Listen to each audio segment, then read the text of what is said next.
Sa simpleng ingredients lang, makakagawa ka rin ng cake na kahit wala ka pang oven. Sa isang pack lang ng cream o chocolate biscuit, makakagawa na tayo ng napakasarap na cake. Tanggalin ko lang muna sa balot yan at itanggalan ko rin ng filling, yung chocolate filling sa gitna ng ating biscuit.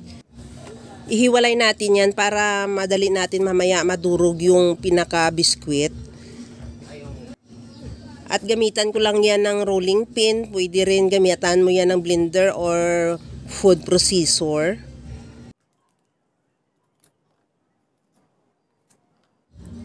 Pagkatapos yan, ilipat ko yan sa ziplock na plastic. Ibuhos lang natin lahat yan, yung lahat na biskwit at durugin natin yan. Gamitan ko lang din yan ng rolling pin. Dahan-dahan lang ang pagdurog o pagpukpok mo dyan para hindi naman mapunit yung plastic.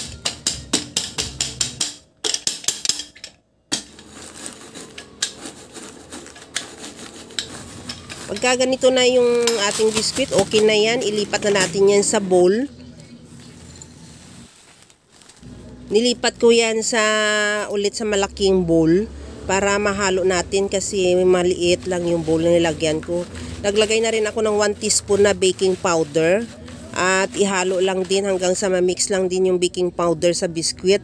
At naglagay na rin ako ng evaporated milk, 1 cup muna, pero nagamit ko dyan 2 cups kasi masyadong tuyo pagka 1 cup lang. At ilagay ko na rin yan yung pinaka-filling kanina ng ating biscuit na chocolate. Ihalo lang hanggang sa masabay na rin tunaw yan. Pagkatapos nyan, ilagay na natin yan sa maliit lang na kaldero. Depende sa'yo kung may baking pan ka, pwede rin. I-grease lang natin ng mantika at lagyan ko yan yung ilalim yan ng parchment paper. Siguraduhin mo lang din na mag-grease mo rin ng mantika yung pinakagilid ng kaldero mo para ma-sure lang natin na hindi dumikit mamaya pag naluto na. At ganyan lang. Pati sa taas ulit ng parchment paper, lagyan mo rin ng mantika para pwede rin butter kung may butter ka. Basta kung anong pwede dyan, yun ang gamitin mo kung anong available sa'yo. At ilagay na natin yan yung ating cream o mixture.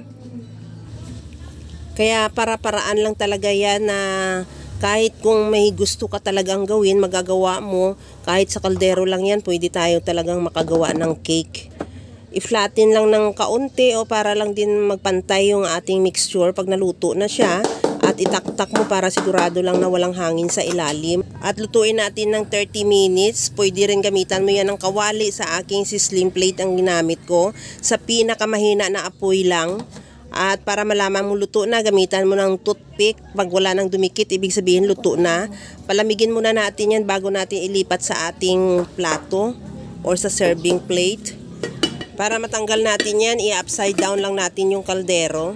At para mas malalong masarap yung ating cake, ilagyan natin ng toppings na yema spread gawa sa caramel. Kaya mga kalasa, kung gusto mo mag-order niyan, pwede ka na mag-text sa akin ng direkta at available na rin yan sa Shopee.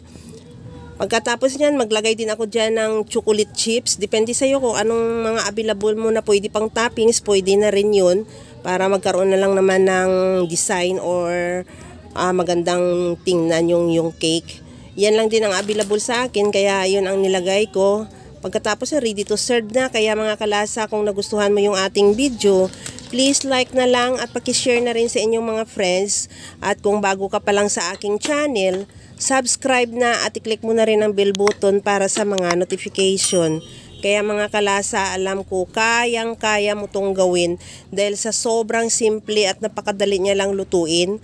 Kagaya lang lagi sa sinasabi ko na wala namang hindi marunong magluto basta sa simpleng paraan lang. Kaya mga kalasa, tikman na natin, napakasarap niya at tamang-tama lang talaga ang tamis niya. Hanggang sa muli mga kalasa, thank you for watching. Bye-bye!